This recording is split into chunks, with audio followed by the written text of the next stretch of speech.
It's been an interesting journey preparing this talk, and you'll find it's wildly eccentric, but you're probably used to that by now. I went down various rabbit holes. The idea for the title, what I was thinking of at the time, really went right back to when I was putting together Painting Canada, the show that kind of I sort of launched my Canadian adventure with back in Dulwich in 2011. And I encountered, when I was researching that and coming over to Toronto at that point, talking to lenders and galleries. And there was this curious attitude. I was used to dealing with I'd done an American series of exhibitions. And let's just say there was a very different attitude in America. But in Canada, there was this curious sort of hesitation as to why was I doing this? And it took me by surprise. I mean, for me, I'm an exhibitions person through and through. And back in the 1980s, I'd spotted the Group of Seven and thought, that's an exhibition I want to do in London. And was so fortunate, 20 years later, I was still able to do it, and nobody else had done it in the meantime. So to me, I was coming to Canada thinking, oh, please, will you lend? And everybody did, but a lot of people were genuinely mystified as to why I was doing it. And so there was this kind of sense of Canadians, as it were, being rather hesitant about this wonderful cultural thing that they had that the rest of the world didn't know about, as if they were apologizing for it. And that is where the title came from, because I need Canadians to stop apologizing for their artwork.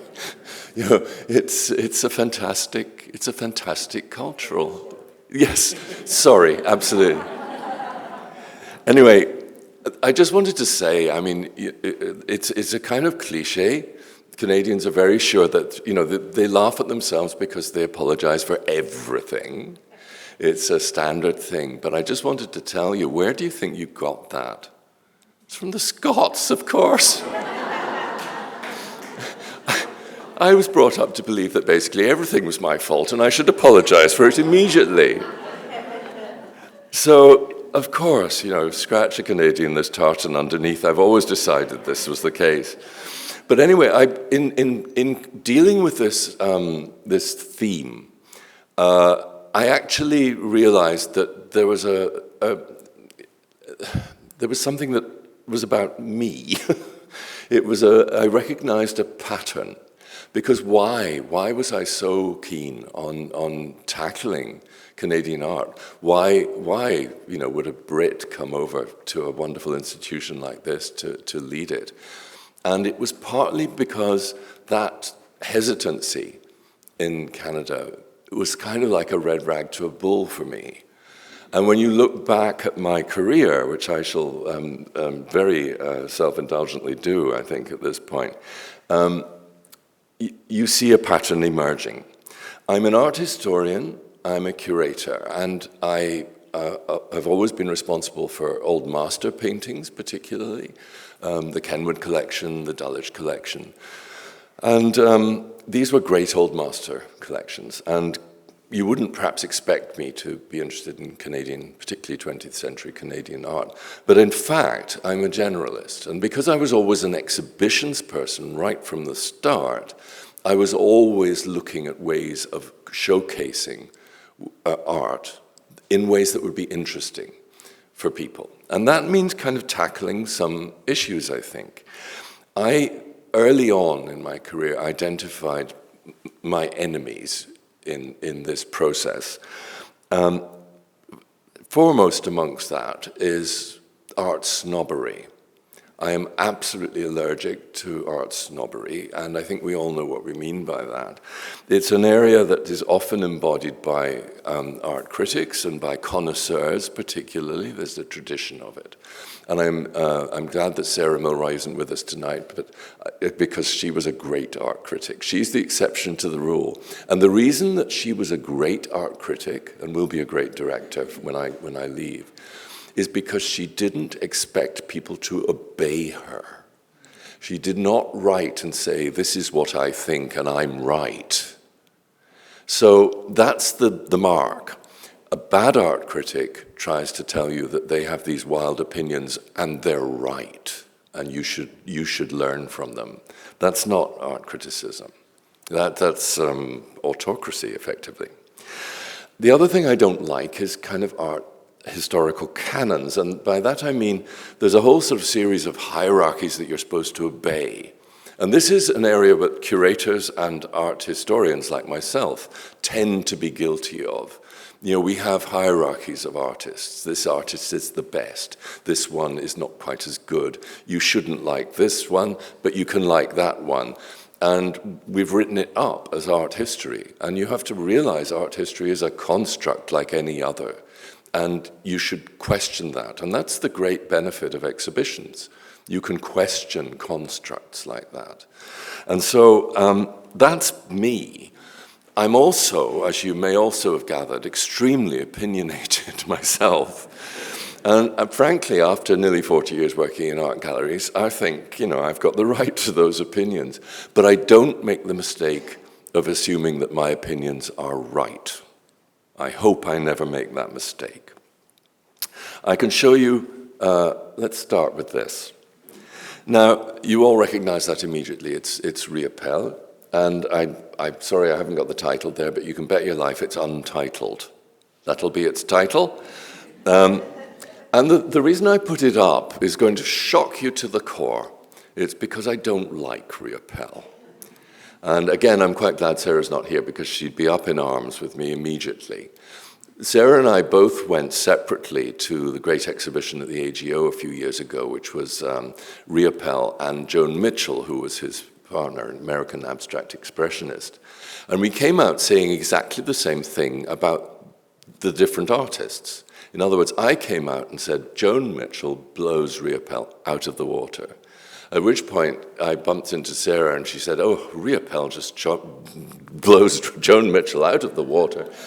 And we came out with diametrically opposed ideas. And of course, they probably both got a lot to say for them. I know why I don't like Reapel. And actually, there's a kind of art historical reason behind it. It's basically, I wish someone had removed that palette knife from him earlier on. In my head, and Sarah would disagree with me, a palette knife is very good for icing cakes. But when you compare him with Jackson Pollock, for instance, which is often a comparison made, and he is basically Canada's Jackson Pollock, I suppose. Jackson Pollock is dripping from a height. There's something light about that, and airy, and a sense of discovery about it. Whereas the kind of cake icing thing that Reapel does seems to me heavier. And I don't like the effect it has on the paint. And this goes right back to the great father of painting. And that is Gustave Courbet in the 19th century. And he really invented the idea of painting with a palette knife. And he is a deeply revered artist, deeply influential. And I don't like him either. And the point about this is that I'm not going to apologize for it. So there you go. I know why I don't like him, but make no mistake, he's a great artist. I happen to prefer Joan Mitchell, but, I might be wrong. Who knows? But I know why I don't like him. And that goes, incidentally, while I'm on the subject. There are a lot of artists beginning in R. I don't know why that should be. Rubens is another one I don't like. But I will fight anyone who tries to tell me that Rubens isn't one of the 5 greatest artists who ever lived. I completely can hold those two diametric oppositions in my head. I just happen not to like what he does. And I say this, incidentally, my successor at Dulwich Picture Gallery is just opening an exhibition dedicated to Rubens' women, which will be an absolute coup for Dulwich. I'm deeply impressed that she's managed to pull that off. But I would rather go and see Rubens' men, frankly. I think, Rubens' women, it's a kind of cliche, this idea of the Rubensian woman, and the problem for me is that he projects so much onto women. He was a very uxorious man. And so there's an awful lot of his own personal feelings projected onto women, and they don't look real to me. Interestingly, his men do. They look very real, but no one's going to do a Rubens's men show anytime soon, although, we shall see. Anyway, and since I'm on the R's, Rodin, no, and Renoir, can't bear him. But they are great artists, and so my point is that you can all like whoever you like, just don't apologize for it. It's not wrong, it's not right, it's just you. And incidentally, the squeegee thing with Gerhard Richter is another thing that drives me around the bend. Step away from the squeegee, Gerhard. Enough already. So, on that note, I just thought, again, because I'm thinking in these terms as to why I react to art the way I do. Everyone loves Caravaggio, and quite rightly, so do I. One of the towering figures of the history of art from the early 17th century. This Bacchus from the Uffizi, astonishingly louche and absolutely gloriously painted. Not a hint of a brushstroke, I might add. It's all very finely done. So, this is who I like. Cesare, the Cavaliere d'Arpino. And someone has to like him because nobody else does. I think I'm the only person in the world, possibly, who absolutely adores Cesare d'Arpino. And the thing is that he taught Caravaggio. If you went back in time to 1605, Caravaggio dies in 1610. If you went back in time to 1605 Rome and said, who is the greatest artist of them all? I am willing to bet that most of the patrons of the art, and certainly the papal court, would have said, not Caravaggio, they'd have said the Cavaliere d'Arpino, who was the most successful artist of his age. Now, I'm fascinated by that. Their art history is littered with these people who are the most popular artists of their time, who have been forgotten. And I think that's deeply interesting. They can't all have been wrong. And my love of Cavaliere d'Arpino is he tends to paint on a small scale. He tends to paint on copper. So they're very slick and they're very exquisite in their color. And they look like they were painted yesterday. There are things about it that I can see people wouldn't like. I mean, there's a certain sweetness to the face of the Madonna there. But this is an astonishing painting, and I do suggest if you're ever in Madrid, search it out, but you won't find it. The Academia de Reyes whatever it's called, Bellas Artes de San Fernando in Madrid is a wonderful place to visit. But I saw this painting about 25, 30 years ago there, and I've never seen it there since. It's in the vaults now, because he's not popular. He's not a famous name. But I will just say that, recently I was in the UK, and visiting the Duke of Northumberland's collection, and I found a Cavaliere d'Arpino behind a lamp. There was a room full of Del Sarto and Canaletto, and he has one of the most extraordinary collections in Britain. And I found this little Cavaliere d'Arpino behind the lamp, and it made my day. Nobody else cared. But I love you. So there you go. But this is a similar thing. I'm, again, looking back at my career. The first exhibition I was tasked with putting on at Kenwood when I took over as curator there back in 1990 was this guy, Anton Raphael Mengs. And I'm sure this is from Dresden, by the way. I'm sorry, I missed out the owner of the painting. Anton Raphael Mengs. And the same thing is true. As I say, this pattern begins to emerge. This was an exhibition curated by Steffi Röttgen, who is the great German curator and scholar. And Anton Raphael Mengs, in his day, was considered the greatest artist alive. He had been, from the cradle, in fact, before the cradle, he had been destined for greatness. He's named Anton after Correggio, and Raphael, obviously, after Raphael. So his father had ambitions for him. And he is indeed a great painter, but he's not a popular painter. He's the archetypal neoclassical painter, and that was swept aside by Romanticism in fairly short order. But the fact is, you should look at Anton Raphael Mengs. He's an amazing painter, and I'm delighted that I was able to do that show. You won't find, as very often in my career, the catalogue for that exhibition will be the only, the only catalogue you'll find about him. And you can see, even from this painting, just how extraordinary his technique was. He was a remarkable painter.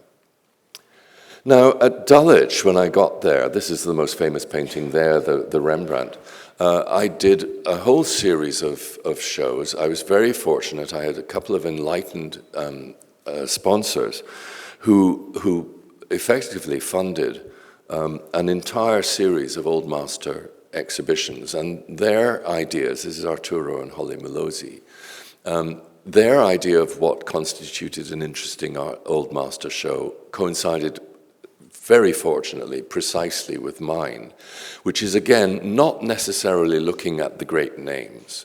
In other words, I was not going to do Rubens' Men then, but was looking at things from a slightly different angle. So yes, I did a Rembrandt show, but I did Rembrandt & Co., and I did it with the Rembrandt House in Amsterdam, and it looked at Rembrandt as basically a studio head.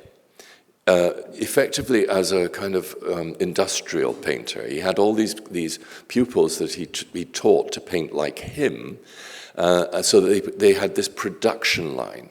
And it was a very interesting and different take, and I owe that exhibition a lot because we borrowed from the Agnes Etherington Gallery in Canada, and their education head came over and came around the exhibition with me, and I was invited to give a lecture at the Agnes Etherington, and that was my first visit to Canada. And I used it to make sure that the group of seven was as good as I thought they were, and that thereby lies the tale. But actually, my most typical exhibition that I did there is another of these particular kinds of artist, Adam Elsheimer. Now, I don't know how many of you have heard of him, but he was the most influential artist that you've never heard of. At the beginning of the 17th century, he influenced so many artists. Rubens owes a lot to Elsheimer. Rembrandt owes a lot to Elsheimer. He worked on a tiny scale like the Cavaliere d'Arpino. He often worked on copper, and so you get these. This is in Edinburgh. I was brought up with this painting. And you can see it positively shines. That's because when you paint on copper, it doesn't kind of dull, effectively. It's a very stable medium to work on. And you get the bright colors there. He was hugely influential as a composer of works. He died young, but nonetheless, he influenced nearly every artist of that century. Oops. And again, sorry, once I started, I could hardly stop.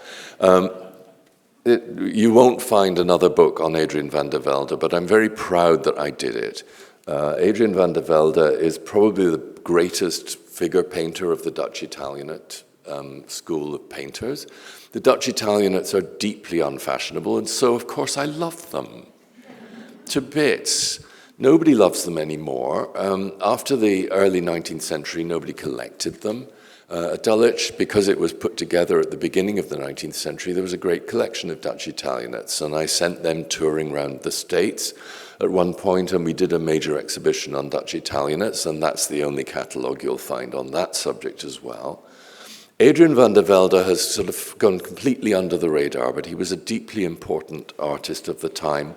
He was often used as a figure painter for other artists. So people who could paint landscape but couldn't paint figures would bring in Adrian van der Velde, who would produce these wonderful figures to populate them. I love little details. I wonder if I press this, is it going to work? Yes. I love little details like this. I love the child and being pulled along by this disobedient dog. I love the grumpy baby sitting on the nurse's lap. And I just love this figure, these two figures here. It's a really beautiful thing, while somebody loads a horse in the background. He was just incredibly observant and a wonderful artist. And if I hadn't done it, nobody would have. So you can see the pattern that's emerging. I've been responsible for an exhibition programs of effectively probably 80 exhibitions over my career, when you add them up. And they've been very often these things: attacking received wisdom, looking at the artists who've been forgotten, looking at artists that you're not supposed to like, which brings me on to the next one. I did a Norman Rockwell show at Dulwich Picture Gallery.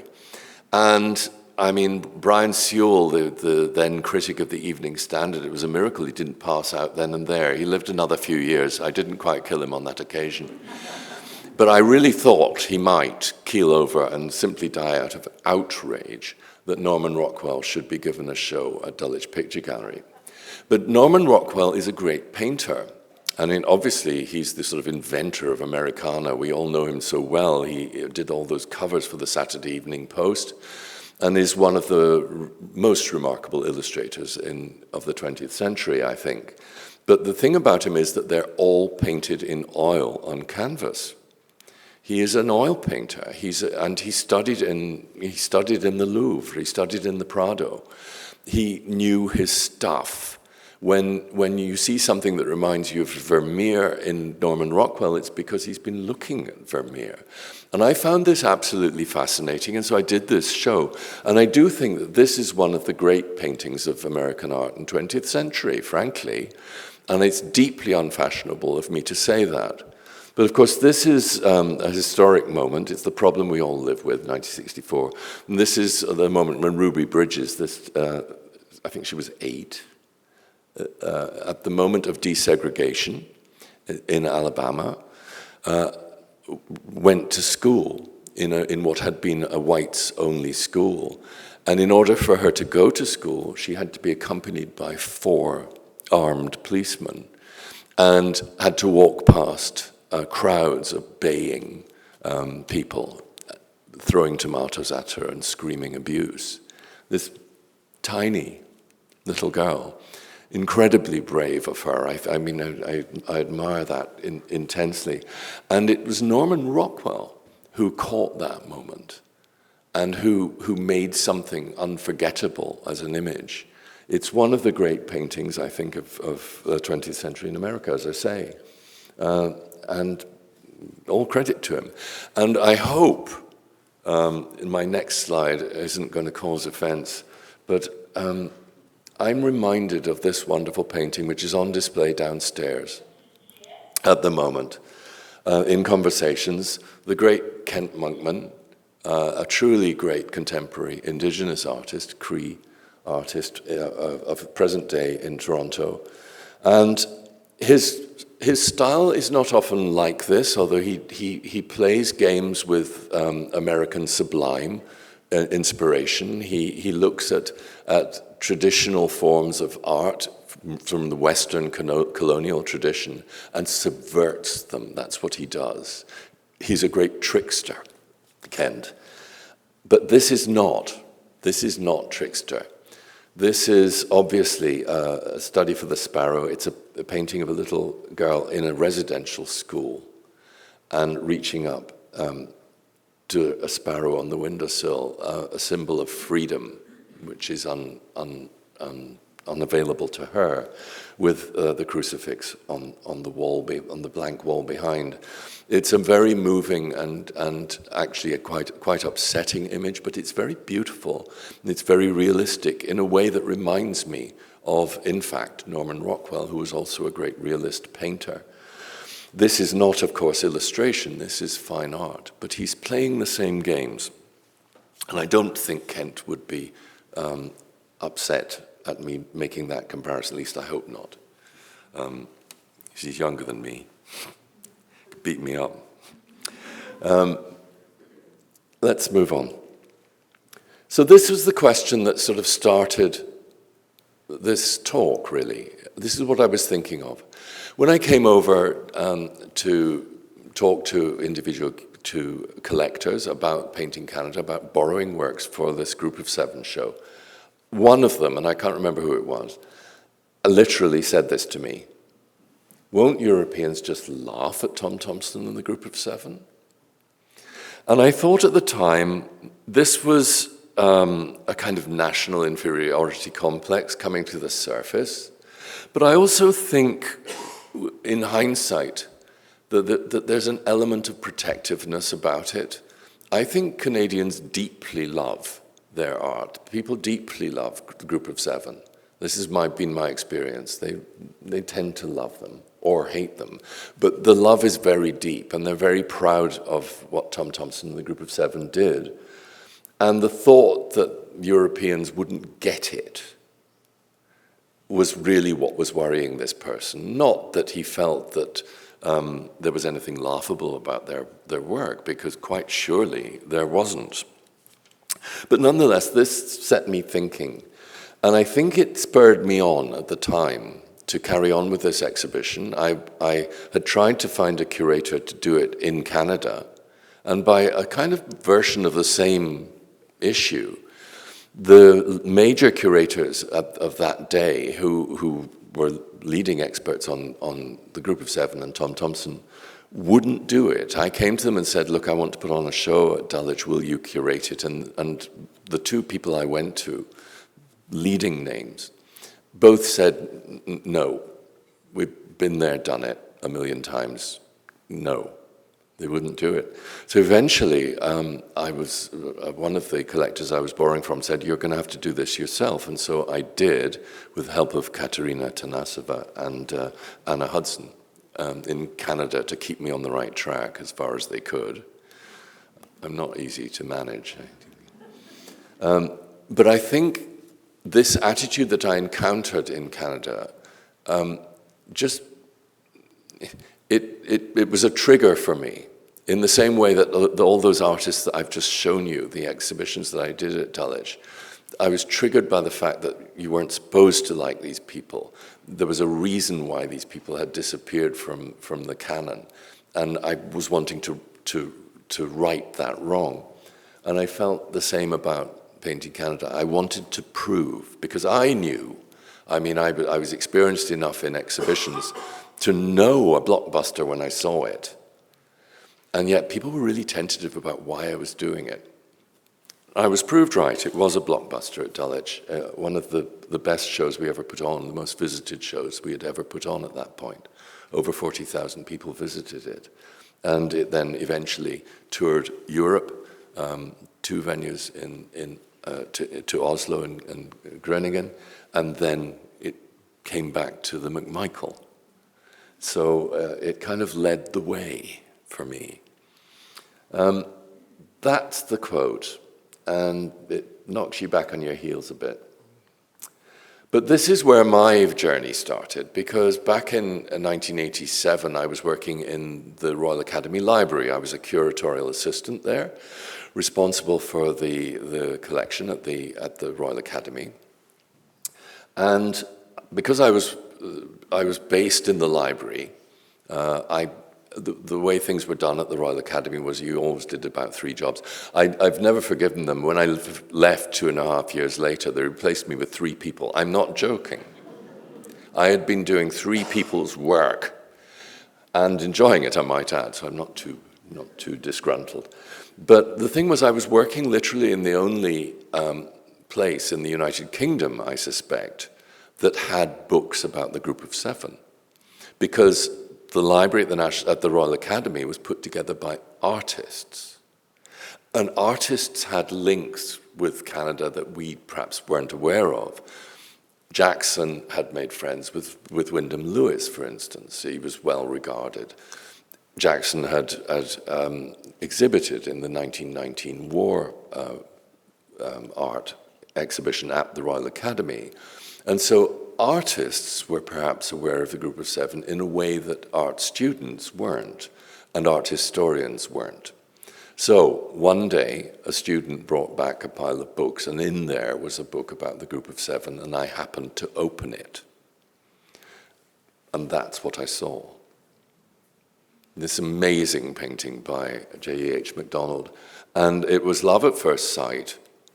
And when I discovered Tom Thomson, that just intensified.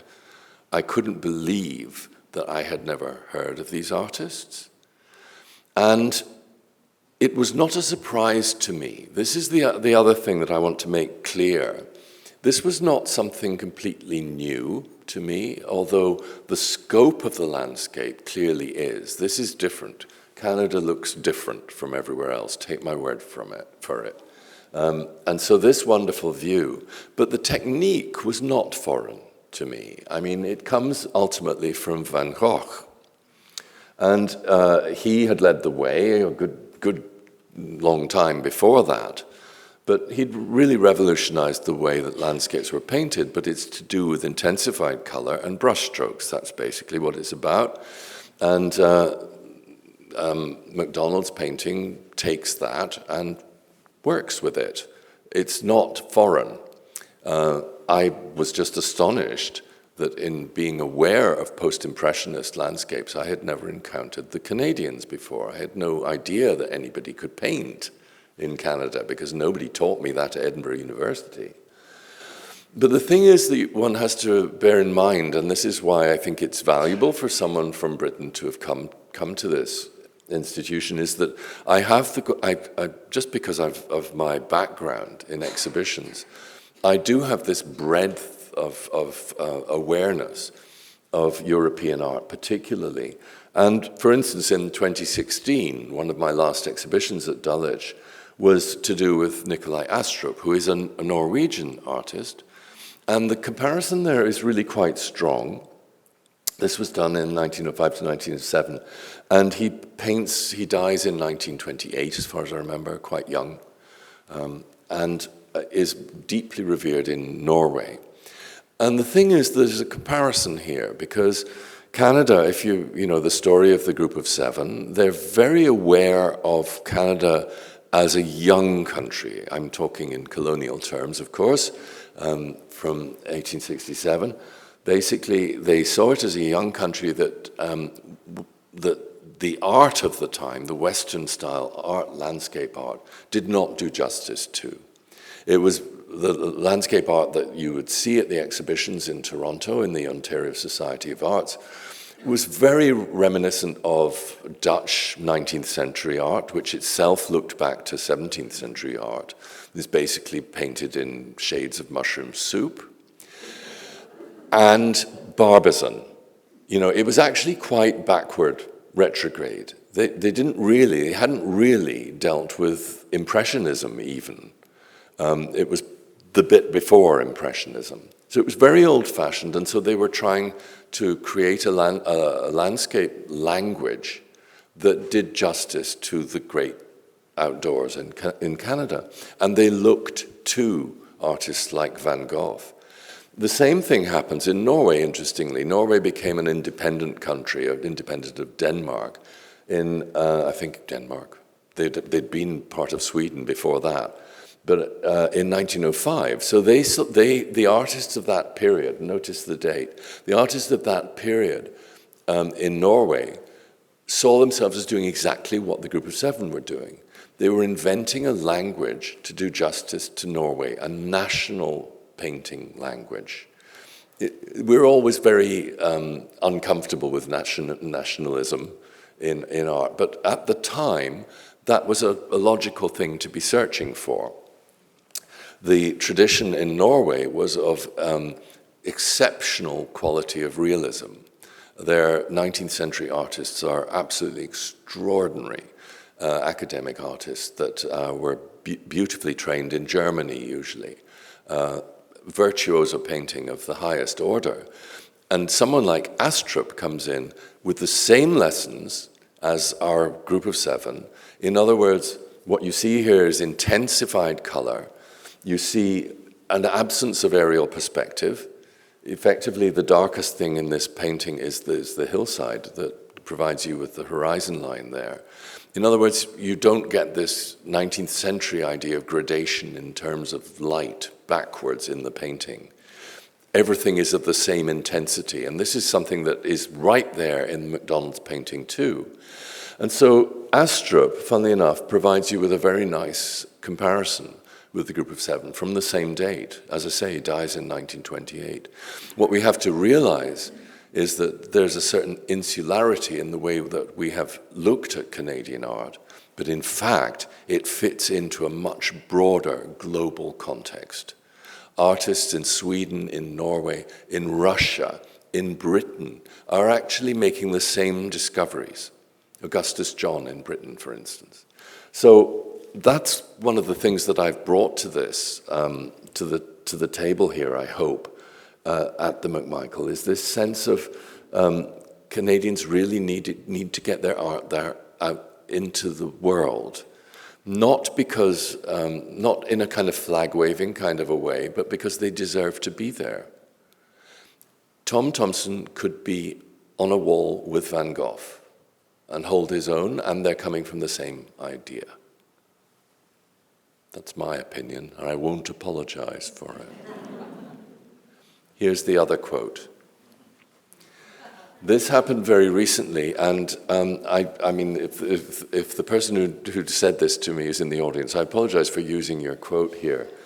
But the thing is, I'm not doing this in a kind of mocking way, or even in a kind of horrified sort of a way. When this person said this to me, it really pinned something down for me. Because I feel like Canadians have been saying this sort of thing to me for many years. There is this sense that Canadian art exists outside the world. And it's not true. So this question rocked me on my heels. Is Tom Thomson absolute good or just Canadian good? The answer is, of course, there is no such thing as Canadian good. Art is either good or it's not. And even if it's not, don't take my word for it. We've learned that lesson already. So this one is a corker, but I think it's actually a rather profound question as to why Canadian art has not conquered the world in the way in which I fully intend it to do. And if anyone's going to do it, it'll be Sarah Milroy. So watch this space. Europe will catch up in the end. And look at it.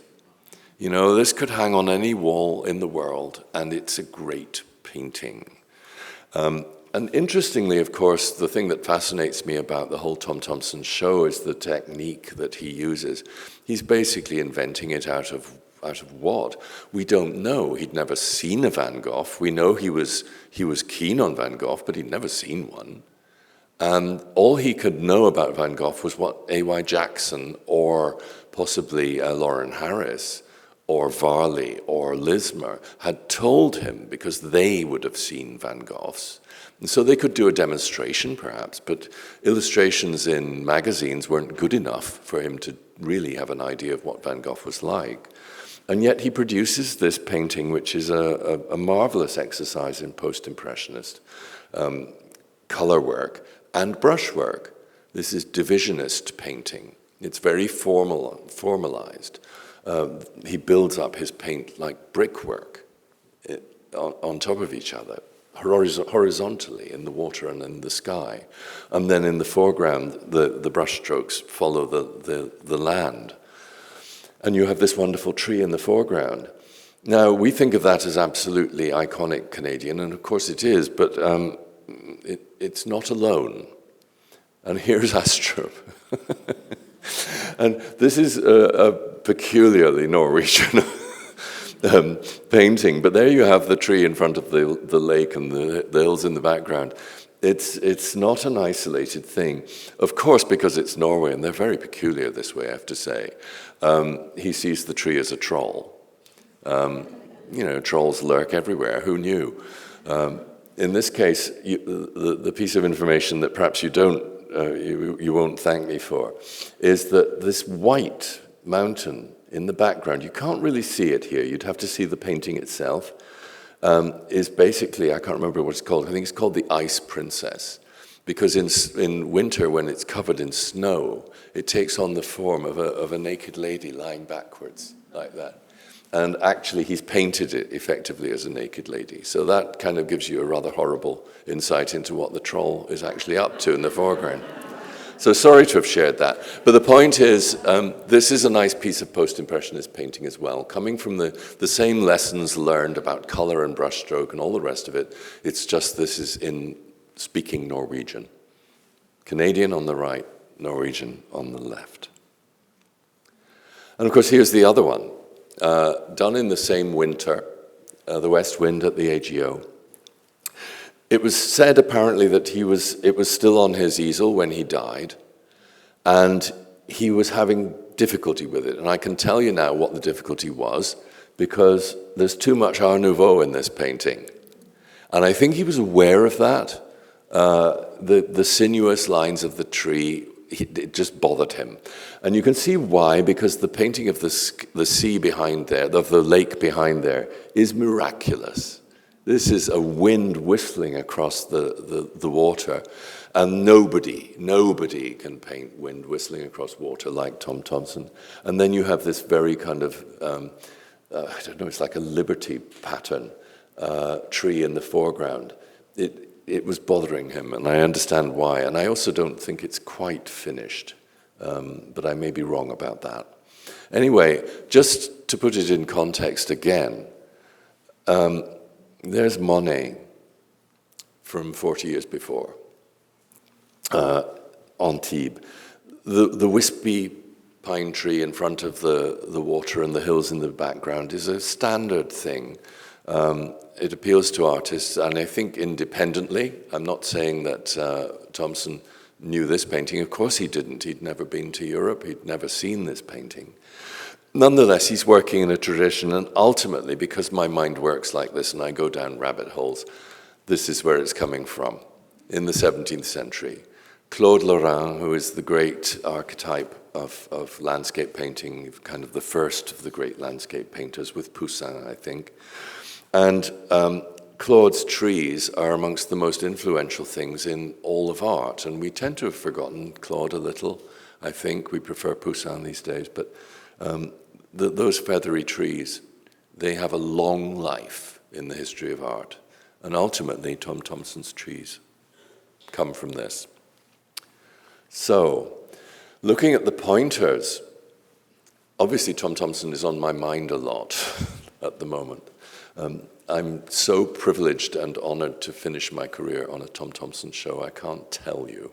It's the perfect end to not just my career in Canada, but to my career in general. It brings it all to a glorious close. But this painting is really quite astonishing because he didn't have the academic training, he didn't have the European background, he didn't know that artists in France painted like this, unless Jackson had taught him that. They shared a studio together in 1914, at the beginning of 1914. About 4 to 6 weeks they were together. And Jackson says, that Thomson taught him about the North Country and about, camping and the wilderness and blah, blah, blah. Whereas Jackson taught him about Impressionism and about technique. Now, I'm beginning to think that 6 weeks was one of the most intensive training periods you could possibly imagine for Tom Thomson. He was a driven person. He was a very intense person. And you can bet he learned as much as he possibly could from Jackson. But this is hearsay. So how come Tom Thomson, on the basis of some conversations, paints a perfect divisionist, pointilliste French painting like this? I have no idea. And the person it reminds me most of is Paul Signac, who follows on from Georges Seurat. And the thing is, and again, I'm not going to apologize for this, Tom Thomson is a better painter than Paul Signac. But Paul Signac is more famous, more revered, because he works within the historical canon that art historians have constructed for us. He comes out of post-impressionism. He comes out of neo-impressionism. And so his name is better known. I think Tom Thomson does a better job, frankly. But it is a mystery to me how he managed to know to do that. And even more mysterious to me is the ultimate source of this style of painting, which is Georges Seurat. But it's not the Seurat of the pointilliste paintings, which are very detailed and delicate, these tiny little dots of color, complementary colors, very precise, very composed. Where they come from is Seurat's sketches, and that's what this is. Now, this astonishing masterpiece is tiny, it's tiny, and it was a sketch, a means to an end. But nonetheless, look at that water up there and how it's painted. The dabs of horizontal color, the pink, the blue, the green, that evoke water. And then, look at that. Tom Thomson again. Canoe Lake, ironically painting the scene of his death a year later, the islands of Canoe Lake. And the water is more or less identical to what Georges Seurat did, but he had not seen Georges Seurat. So he's arriving at these things out of a kind of collective consciousness.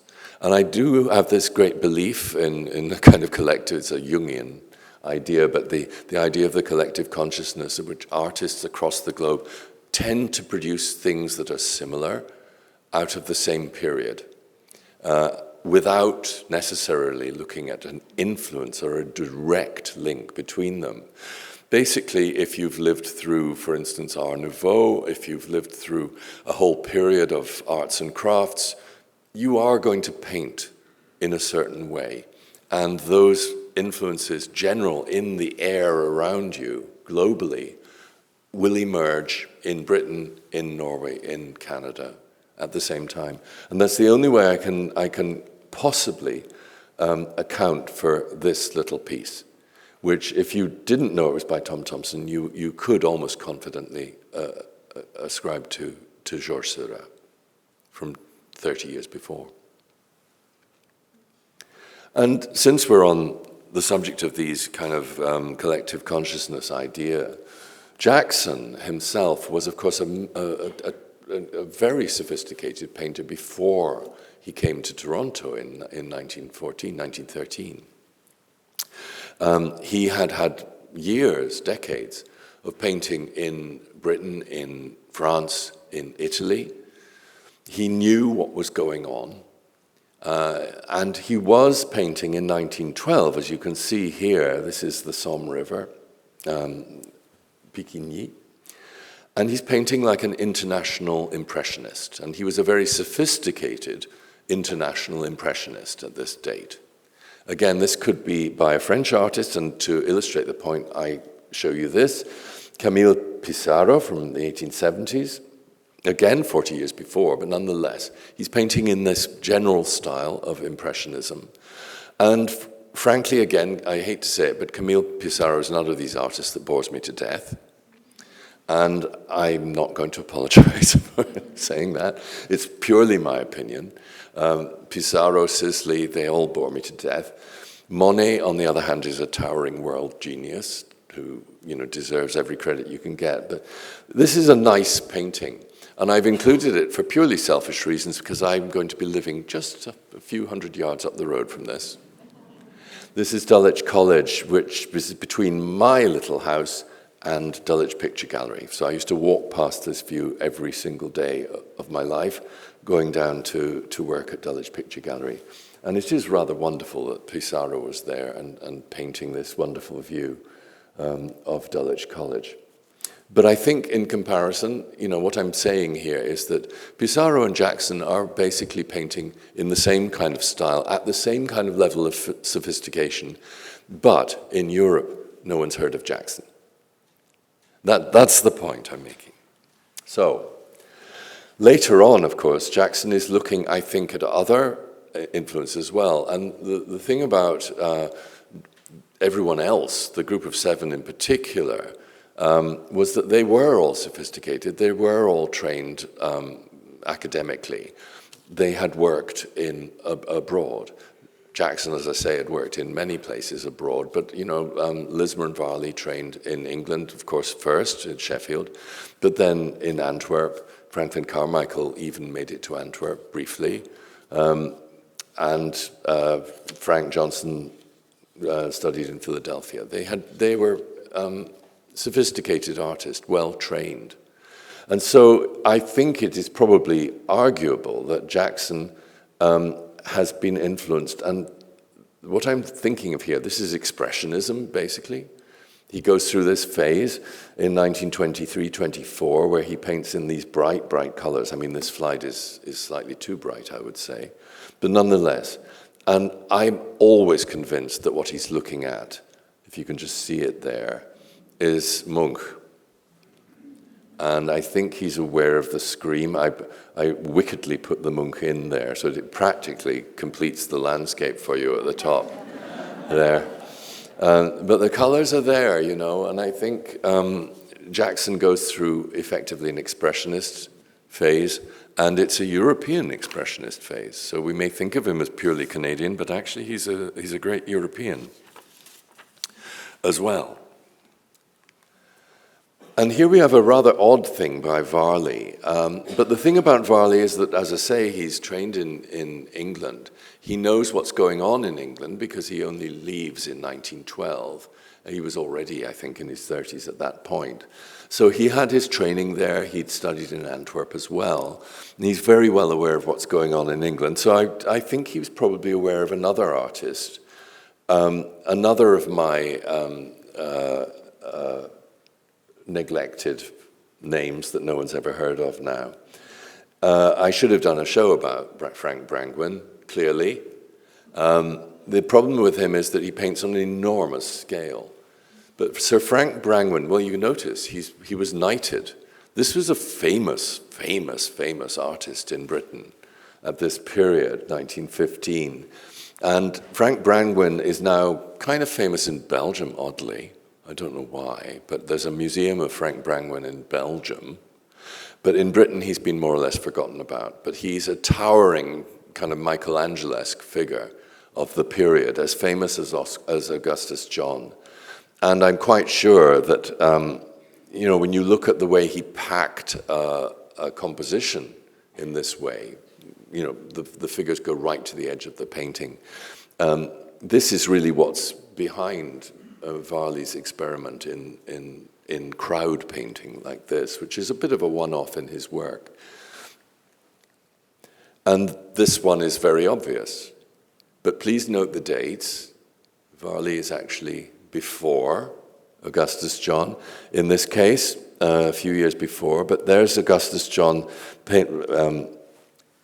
painting his wonderfully named daughter Poppet.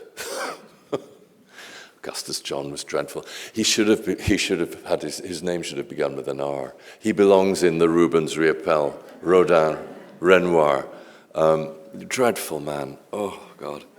But a wonderful painter. His sister was better, but nonetheless, Gwen. John was a better painter, I think. But he was a towering figure in Britain at the time, and Varley was certainly aware of his work. And so although in this case, Girl in Red predates Dear Poppet there, nonetheless, I think they're coming from the same place.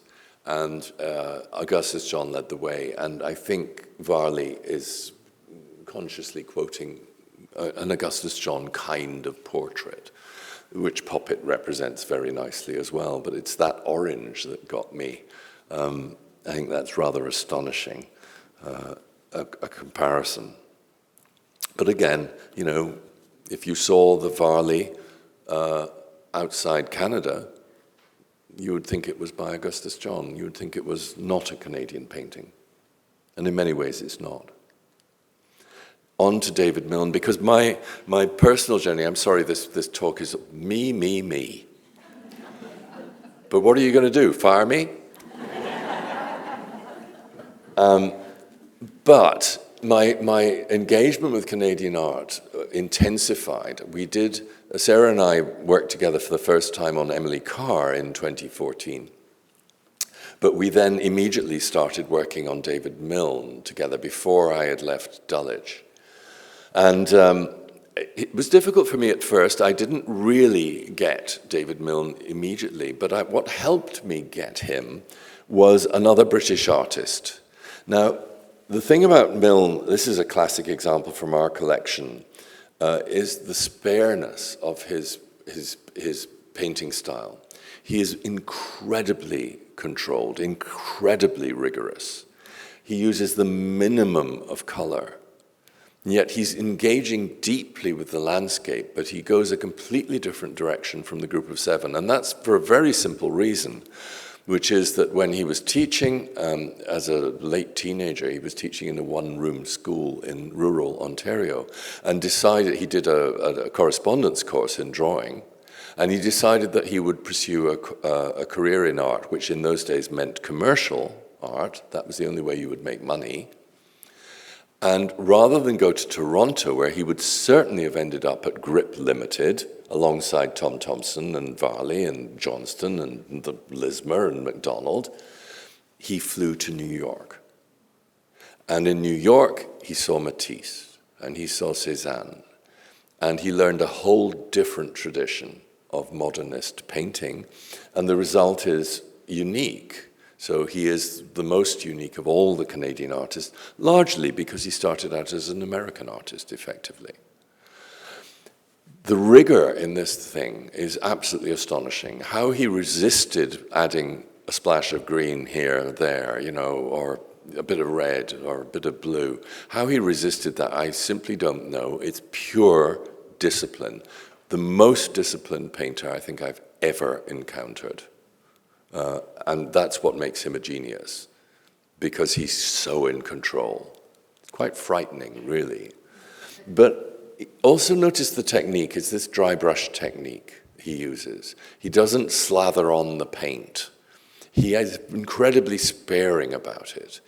Even mean, and I use that word advisedly, because he referred to it jokingly as the Scotch motive. Because as you all know, Scots are mean. Apparently.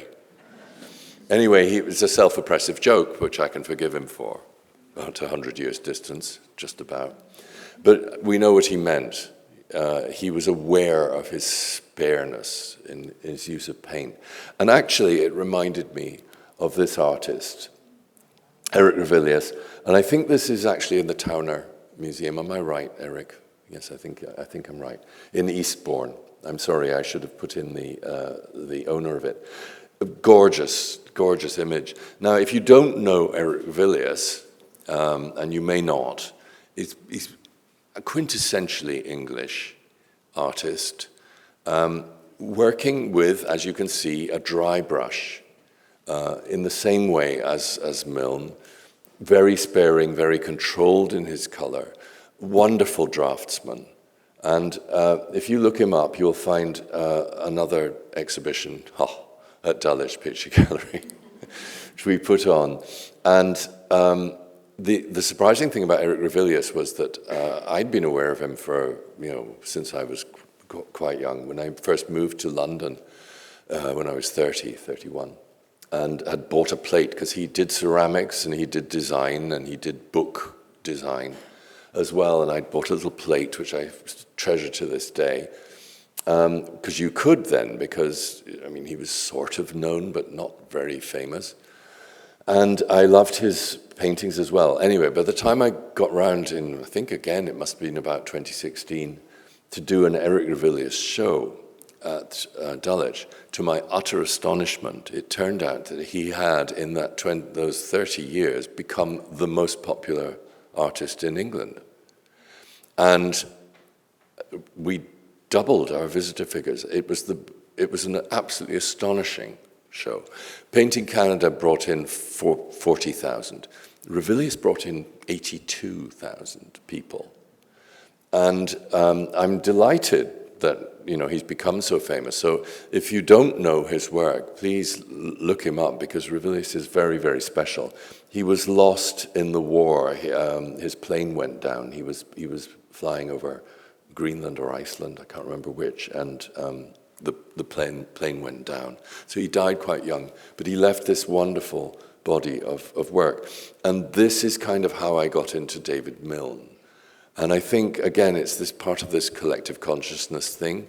At that time, you could paint like this in a sort of dry, spare way. And it was happening in England, and it happened in America, in New York, with Milne as well. Entirely independently, I'm absolutely certain David Milne did not know of Eric Revilius's work. But the other thing about Revilius is that he worked in wood engraving too, and the one on the left there is a bookplate from in a wood engraving by Revilius, and he did these exquisite, beautiful designs. The one on the right, Franklin Carmichael.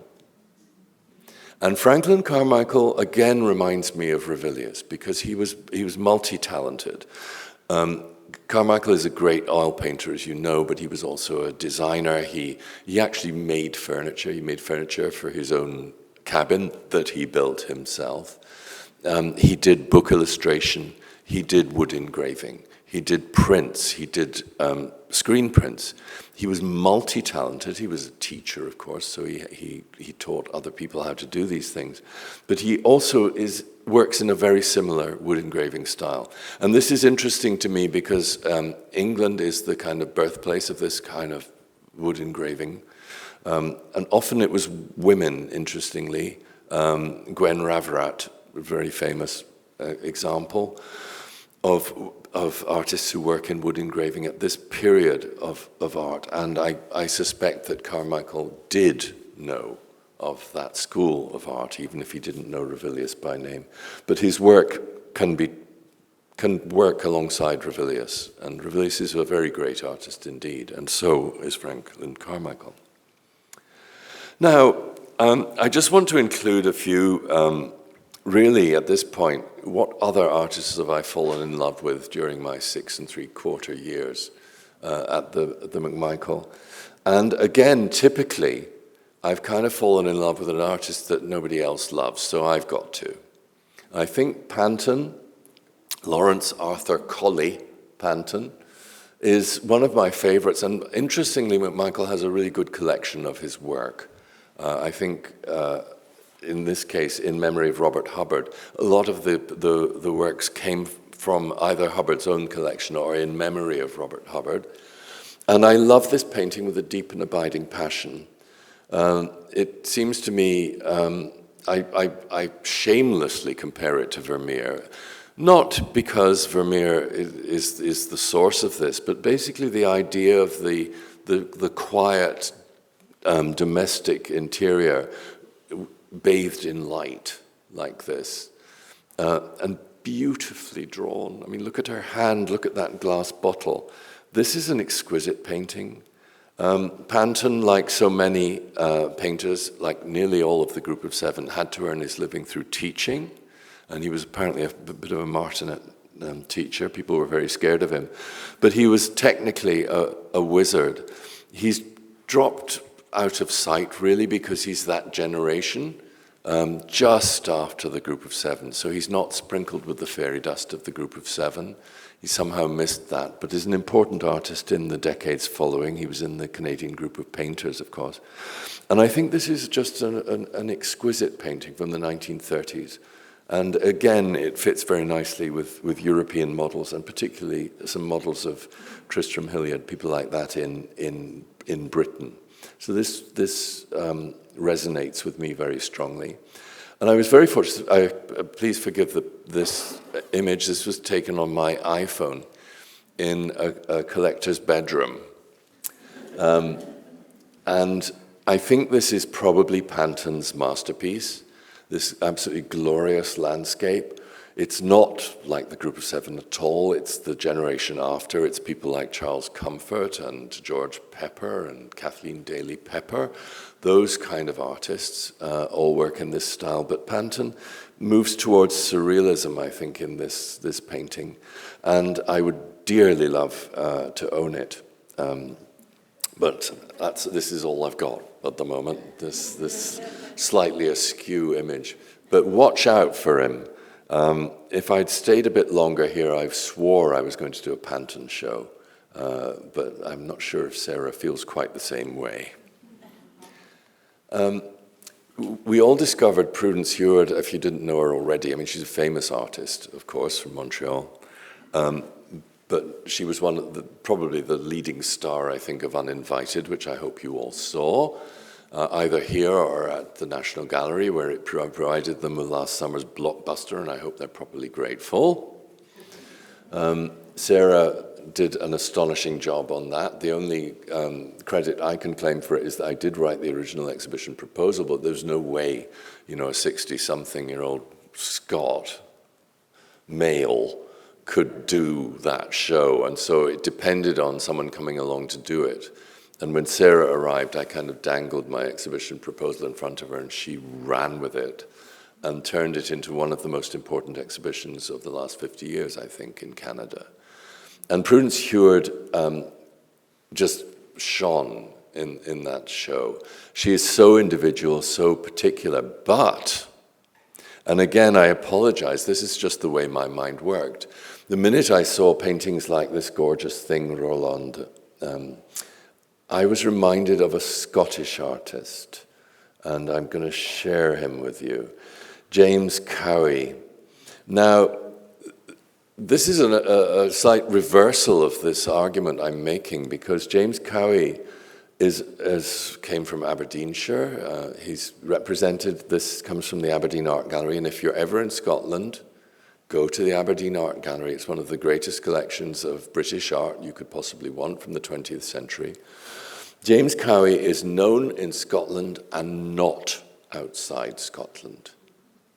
And he taught, for instance, Joan Erdley, who is another legendary painter in Scotland who is not known outside Scotland and should be. There are all of these painters in the world that I want to do shows about and that have been neglected and shouldn't be, and should be known outside their natural environment. But look at James Cowie, isn't that gorgeous? Two schoolgirls. And it's done in a very similar style, that kind of almost metallic way of dealing with fabric. And those slightly fierce, slightly glaikit faces. Sorry, I lapse into Scottishisms just looking at it. Glaikit is vacant, I think. And the thing about Prudence Heward was that all her subjects were absolutely terrifying. She didn't like people to smile for the camera, as it were, Prudence Heward. You had to sit there and frown for all you were worth, and then she would paint you. And I think James Cowie comes from the same kind of school. But anyway, it's an entirely accidental parallel, I think, but a nice one. And in England, if you want to look her up, there's another one, Dodd Proctor. If you look up Dodd Proctor working at the same time, you'll see comparisons with Prudence Heward. They're working in the 30s and producing similar kind of images. And why that happens, I don't know, but it's part of the collective consciousness. Of course I fell in love with Mary Pratt. I mean, who wouldn't? This is one of the most remarkable paintings I've ever seen. She is extraordinary, and you kind of think of her as, she deliberately chooses domestic things, a roast wrapped in foil on her kitchen table, a couple of jam jars, and then bathes it in what I can only describe as Mary Pratt light. At least I hope her kitchen wasn't bright red. She has this wonderful glowing light, and I've never encountered anyone who painted like this. And Mary Pratt should be famous the world over. She absolutely should be. And so, watch this space, because eventually these artists will be discovered on the global stage. And I think Mary Pratt deserves it. This painting just leaves me completely awestruck, as does this. Alex Colville. There are so many. I had to choose just a few. Alex Colville, of course, is not a surprise. He's one of the few artists in Canada that you could produce a blockbuster paint exhibition of, just like that, and the AGO did it, in fact, a few years ago when he died. Maud Lewis is another one, of course. But Alex Colville is very special, and he deserves to be internationally known. And this one just makes me roar with laughter. There's always this sense of something surreal about it, but there's humor there too. Sometimes it can be quite disturbing humor, in the same way that Edward Hopper in New York is sometimes disturbing, in the same kind of quiet, intense kind of a way. But in this case, it's the dog collar that gets me. Because this is dog and priest. The priest is completely wiped out by this poetic dog staring into the horizon. All the poetry is in the dog. And I have to say, I sympathize with that. I'm a dog person myself, and personally I'd prefer to look at the dog than the priest, and clearly Colville did too. And the dog collar is firmly on the dog in this case. But such an astonishing triangle of black there against this wonderful landscape in the distance. There's something metaphysical about it, something philosophical about it, and something hilariously funny about it as well. So Alex Colville, I fell in love with, and I can't see enough of him. And then this has to represent all of Inuit art. I couldn't show it all. This is Pudlo Pudlat, and I had a wall full of his work. Just recently, it's been replaced by a wall full of par. But I wanted to draw attention to it. This is the West Baffin Eskimo Cooperative. 89,000 drawings that are held here at the McMichael. 89,000 drawings by Inuit artists. And this is one of the great achievements of the McMichael of the last 25 years. That archive of drawings has now been completely digitized. So my congratulations go to Sarah and her team, the curatorial team, who pulled this off, largely through a wonderful machine invented by Ed Bertinsky, so he gets a credit as well here. And we've been able to digitize it, and all of those images are going to be available on the website through the portal that we set up a couple of years ago for this particular purpose. Now, what I love about Pudlo Pudlat was a complete revelation to me. We have 4,600 drawings by Pudlo Pudlat downstairs in the vaults. And this one is a classic. Actually, it was she here who picked it out for me, and I've not seen it before. And so thank you. This is a great example because it's so unique to him, but it also makes you think about what art is for an Inuit artist like this who had been brought up on the land, who then takes up art because, a white man basically had come up and taught them how to draw, and effectively they then run with it, and there's generations of Inuit artists who produce this absolutely astonishing body of work. But I mean, look at it. It's a view of houses. It's a fishing boat with a couple of seals. So you've got everyday life in the foreground, and then you have muskox Zilla looming over the horizon there. And you have to ask yourself what's going on. And what's going on is very similar in a curious kind of way to what goes on in post-impressionist paintings, where you lose that sense of aerial perspective. Perspective means nothing to Pudlo Pudlat. What matters is priority. And so what this painting is about the muskox. And although the muskox is painted behind the buildings, He paints it huge because that's what he wants you to focus on. In other words, he's not interested in perspective. He's not interested in producing the muskox in the kind of way it would be in the actual view. If the muskox was painted in as it appeared in this view, you wouldn't see it because it would be hidden behind the house. He doesn't want that, so he does it huge, and he doesn't care that the scale is wrong. So you have to question what matters to an Inuit artist coming to a tradition without the baggage that the Western artists had. And they reinvent the way of looking at the world. It's as simple as that. Looking at Inuit art, you question everything about what art is and what its purpose is. So much to learn here. I can only illustrate it with this one example, but there are 89,000 lessons downstairs, and you'll be able to see them all online by the end of this year. Morisot must be here. And I particularly love this one. And again, he's standing in for the whole Indigenous tradition, about which I knew virtually nothing when I came here.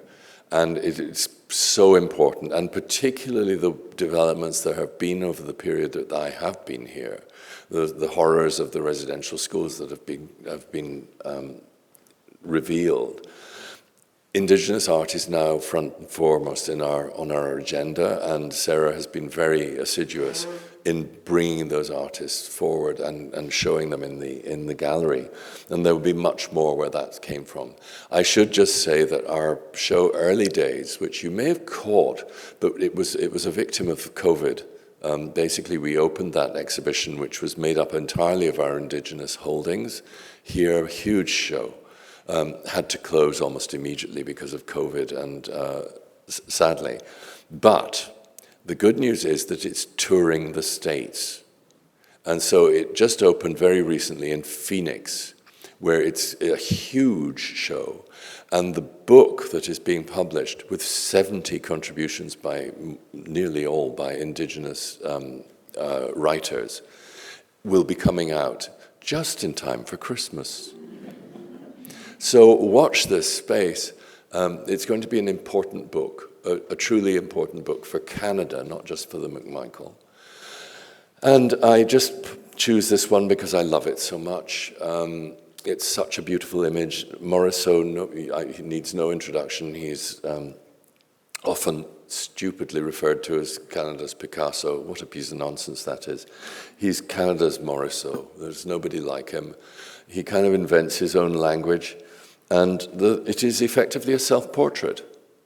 The Thunderbird, this was his kind of emblem, as it were. And you can see, indeed, if you look closely in there, the inner spirit, the profile of the artist himself there, within the Thunderbird, with water to one side, land to the other side, and a kind of almost like a sort of birth idea in the middle. It's profound and it's unique. And again, my feeling is actually, because I've been there and done it, I basically, when I went to the Royal Academy trying to get them to take the Thomson show, the timing was wrong. Thomson will end up in Europe, I'm absolutely sure, but the timing was completely wrong. Coming out of COVID. But I think the breakthrough of getting Canadian art into European museums will be through Inuit art and through Indigenous art. Those are the areas that Europe is interested in but knows nothing about. And so, again, watch this space. Sarah's got her sights on Europe and is putting together a wonderful show which should come out of Inuit art in the next couple of years or so. And I think probably Morisot should go there as well. So take my word for it. I think that's where the breakthrough will happen. And then finally, Sarah has done this wonderful work. Someone was reminding me, I was signing books earlier. I don't know if she's still in the audience, but she very kindly reminded me that right at the beginning of my period here, I stood up and said that, we need to look at women artists, because I was aware already that in the collection here, shamefully few women artists were represented. Clearly, Robert McMichael, it was not of interest to him. He was very much a man of his time. He was interested in the Group of Seven and David Milne, and that was about it. Emily Carr got in, but nobody else. And so there was a real lacuna in the collection, which Sarah is doggedly filling with acquisitions as we speak, and Uninvited was designed really to bridge that gap in the meantime and to illustrate the need and the quality of the work that we should be acquiring for the McMichael to make it representative of Canadian art. And what Sarah has done, which I couldn't do because I don't have that breadth of knowledge, was to look at contemporary artists as well. And the Rajni Pereira show, which was in that room next door to us, to me was a complete revelation, a marvelous, wonderful artist, representing a Sri Lankan tradition and a Canadian tradition in a miraculous and astonishing way, influenced by science fiction as well. This is unique art, and again, I think in the contemporary artists, particularly women contemporary artists. We've had Margot Williamson, we've had Sandra Meggs, we've had Meryl McMaster, we have Sarah Angelucci downstairs. These are the artists that I think again, might well be interested in. So Inuit, Indigenous, contemporary women artists. This is how you're going to conquer Europe. I'll be sitting in Dulwich waiting for that to happen. So anyway, there you have it. And I just thought I'd end with this because everybody always ends with this. The number of times I've been asked this question, what is your favorite painting at the McMichael? Now, it's very difficult. I'm reminded of a Doris Day story, forgive me. Someone asked Doris Day who was her favorite singer. And her answer was, what, you mean after Ella Fitzgerald? And for me, the answer to this is after Tom Thomson. Because practically everything by Tom Thomson I just completely worship. And so anyway, the exhibition's there as evidence of that. And my favorite painting has been very consistent, actually. Franklin Carmichael, October Gold. And if you care to wrap that one up with a bow and send it over to London, I will accept it as a retirement gift. So I just love it. I've gone on record many times. Franklin Carmichael is it's not quite a guilty secret, but I think it's a classic example of what I've been talking about endlessly this evening. I tend to like artists that you're not supposed to like. You're supposed to think that Lauren Harris is the greatest of the Group of Seven, and that he is a very great artist. All of the Group of Seven are very great artists.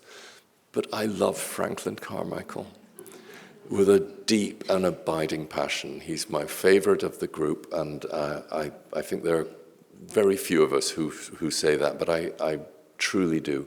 And this painting got a wall of its own in Dulwich in 2011. And I still love it as much as I did then.